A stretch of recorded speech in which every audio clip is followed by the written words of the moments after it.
Hizb ut তাহরীরের March for খিলাফত কর্মসূচির আরও খবর জানাতে বায়তুল মোকাররম জাতীয় মসজিদ থেকে যুক্ত হচ্ছেন সহকর্মী মনির মিল্লাত। মনির, এই মুহূর্তে সেখানকার কি পরিস্থিতি দেখছেন?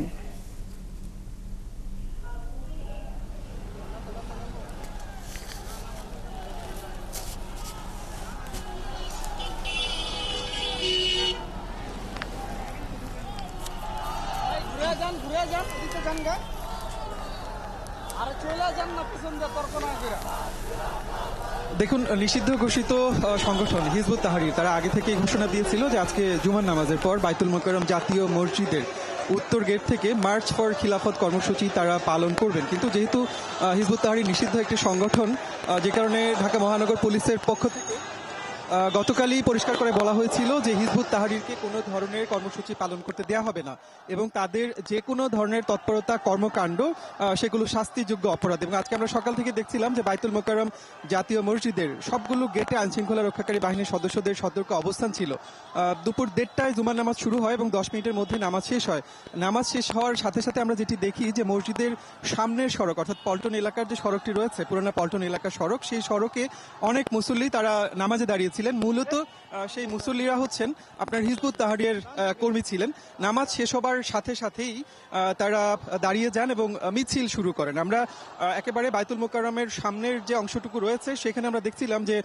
হাতে গোনা কয়েকজন পুলিশ তারা এই বিরাট মিছিলের সামনে দাঁড়িয়ে এই হিজবুত তাহরীর কর্মীদেরকে নিবৃত্ত করবার চেষ্টা করছিলেন, মিছিল থামানোর চেষ্টা করছিলেন। কিন্তু মিছিলের যে তোড়, সেই তোড়ে পুলিশের প্রথম ধাপের যে বাধা সেটি আসলে ভেঙে যায় এবং পরবর্তীতে দেখি যে আমরা মোটামুটি বিনা বাধায় হিজবুত তাহরীরের কর্মীরা তারা পল্টন মোড় পর্যন্ত পৌঁছে যায়। সেখানে পুলিশের সংখ্যা অনেক বেশি ছিল এবং র্যাব এবং সেনাবাহিনীর সদস্যরাও সেখানে অবস্থান নিয়েছিলেন। কিন্তু সেই জায়গাতেও আমরা দেখেছি যে আইনশৃঙ্খলা রক্ষাকারী বাহিনীর যে ব্যারিকেড ছিল কিংবা তাদের যে প্রতিরোধ ছিল সেটি ভেঙে এই হিজবুত তাহরীর কর্মীরা তারা বায়তুল মোকাররম থেকে শুরু করে পল্টন হয়ে এই মুহূর্তে কাকরাইল এলাকাতে তারা মিছিল করছে এবং তাদের হাতে আপনি নিশ্চয়ই খেয়াল করছেন যে তাদের দলীয় যে সাংগঠনিক যে পতাকা রয়েছে সেগুলো তারা তুলে ধরছেন এবং খিলাফত প্রতিষ্ঠা, যেটির জন্য লম্বা একটা সময় ধরে এই হিজবুত তাহরীর নিষিদ্ধ ঘোষিত সংগঠন যারা গোপনে তাদের কর্মকাণ্ড চালাচ্ছিলেন, তারা এই প্রথমবারের মতো বলা চলে যে ঢাকার একেবারে প্রধান সড়কে আমরা যেটি দেখছি যে এই মুহূর্তে টিয়ার শেল খুব সম্ভবত নিক্ষেপ করা হচ্ছে।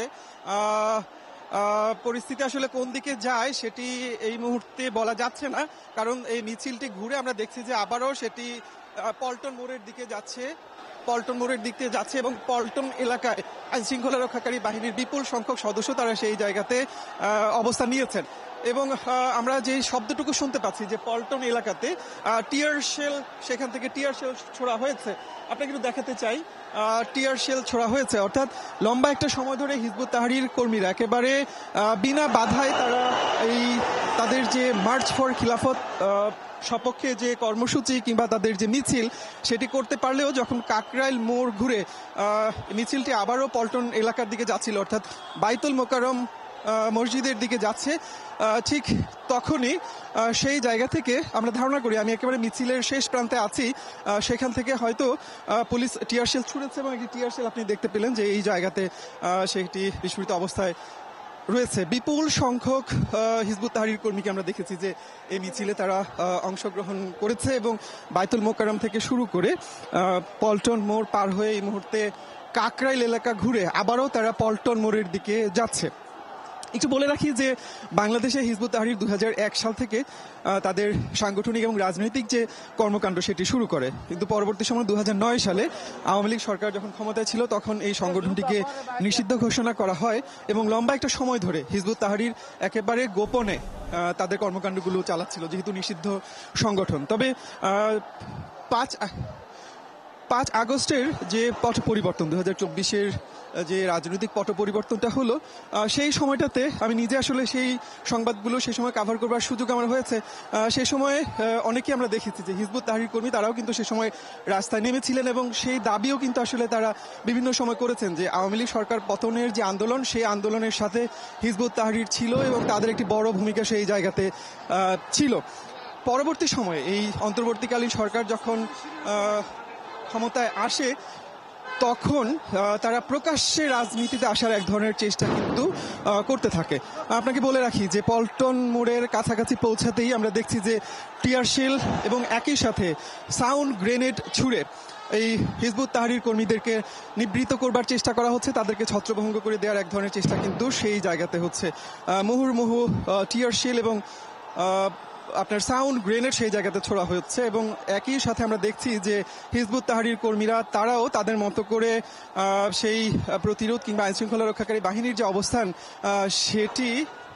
আপনার মোকাবেলা করবার এক ধরনের চেষ্টা করছেন। একেবারে মুখোমুখি একটি পরিস্থিতি, সাংঘর্ষিক একটি পরিস্থিতি এই মুহূর্তে পল্টন মোড় এলাকাতে চলছে। আর যেটি আসলে বলছিলাম যে এই অন্তর্বর্তীকালীন সরকার দায়িত্ব নেবার পর আমরা যতটুকু জানি যে গেল সেপ্টেম্বরে হিজবুত তাহরীর তারা তাদের উপর যে নিষেধাজ্ঞা ছিল সেই নিষেধাজ্ঞা তুলে নেওয়ার এক ধরনের আবেদন করে সরকারের কাছে, কিন্তু সেই আবেদনটির আসলে কোন পর্যন্ত আছে সেটি এখন পর্যন্ত আসলে আমাদের জানা নেই। তবে সরকার কিন্তু একেবারে পরিষ্কার তাদের অবস্থান জানিয়েছে যে কোনোভাবেই হিজবুত তাহরীর কর্মীদেরকে তারা আজকে কর্মসূচি করতে দেবেন না। কিন্তু